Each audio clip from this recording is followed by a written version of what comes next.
Bonjour à tous. Aujourd'hui on va parler d'un aspect crucial pour écrire du code C++ robuste, la gestion des erreurs, et plus précisément la gestion des préconditions. Vous connaissez sûrement le problème. Vous écrivez une fonction qui suppose que les données qu'elle reçoit sont valides pour effectuer son travail, par exemple une fonction comme racine carrée qui attend un nombre positif, ou un traitement sur un tableau, ou une liste qui ne peut pas être vide. Si ces conditions ne sont pas respectées, votre programme peut planter aléatoirement, corrompre la mémoire, ou pire, continuer silencieusement en donnant des résultats incorrects. C'est là que les assertions entrent en jeu.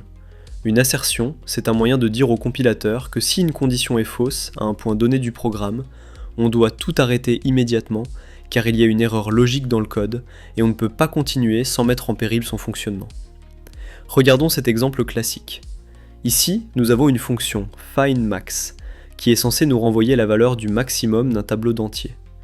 Pour ce faire, on pourrait utiliser par exemple la fonction maxElements de la bibliothèque standard, qui va, à partir des données du vecteur, nous donner l'itérateur vers le maximum. Mais néanmoins, si le conteneur est vide, le comportement est indéfini, car il n'existe tout simplement pas d'entier vers lequel pointer. Alors, que faisons-nous ? Ici, nous allons utiliser une assert standard. Nous allons inclure tout d'abord l'entête cassert, puis écrire ici ligne 7, cette petite expression assert not data.empty, qui va vérifier que oui, data, notre vecteur, est bien non vide, avant de pouvoir continuer à travailler.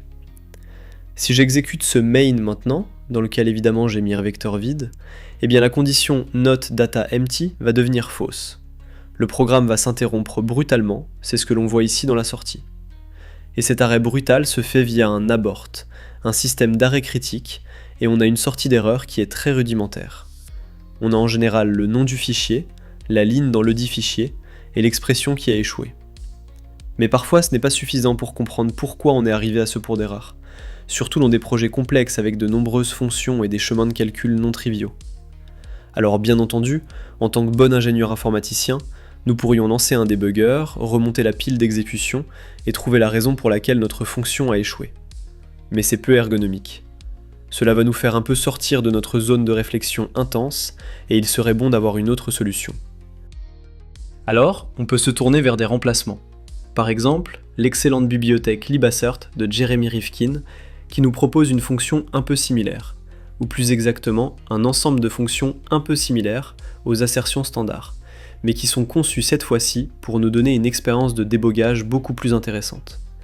Regardons la même fonction, le même schéma, mais cette fois-ci en utilisant libassert. Alors cette fois-ci, les changements sont assez simples. On va tout d'abord bien entendu inclure libassert plutôt que cassert. Nous allons aussi devoir lier le binaire avec la bibliothèque issue de l'installation de libassert. La macro change, vous pourrez regarder la doc, il y en a toute une famille. Ici, on utilise debugassert, qui est l'équivalent classique de assert, et cette fois-ci, à l'exécution, si le vecteur est vide, comme on le voit encore une fois ici, eh bien on voit que la sortie est beaucoup plus intéressante. Au lieu d'un texte brut, nous obtenons une sortie formatée.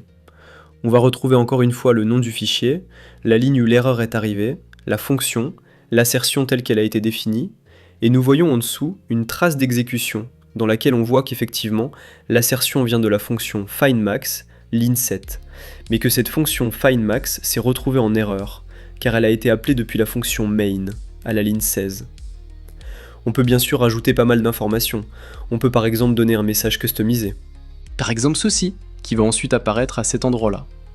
On va aussi pouvoir passer des valeurs arbitraires, comme par exemple le conteneur ici, pour bien vérifier que data a bien le type auquel on s'attend, et il est bien effectivement vide. Si on avait vérifié d'autres choses, on pourrait par exemple vérifier ça, en nous disant « Voilà, est-ce que la taille de data est plus grande que 0 ?» Regardez, cette fois-ci, voilà, on voit que le data.size doit être supérieur à 0. Sauf qu'à ce point-là, il est égal à 0. Donc toutes les opérations de comparaison vont être disséquées et affichées de la manière la plus pratique possible, afin qu'on puisse comprendre au mieux, directement depuis le code et le message d'erreur, le pourquoi de notre problème. Pour résumer, continuez à protéger vos fonctions avec des préconditions, c'est extrêmement important, c'est la base de la programmation dite par contrat. Si vous voulez gagner en confort, en rapidité diagnostique, je vous conseille vivement de jeter un œil à libassert. C'est le genre d'outil qui rend la vie des développeurs beaucoup plus agréable et qui va nous permettre de pouvoir répondre beaucoup plus rapidement à ce genre de problématiques. Sur ce, bon code à tous!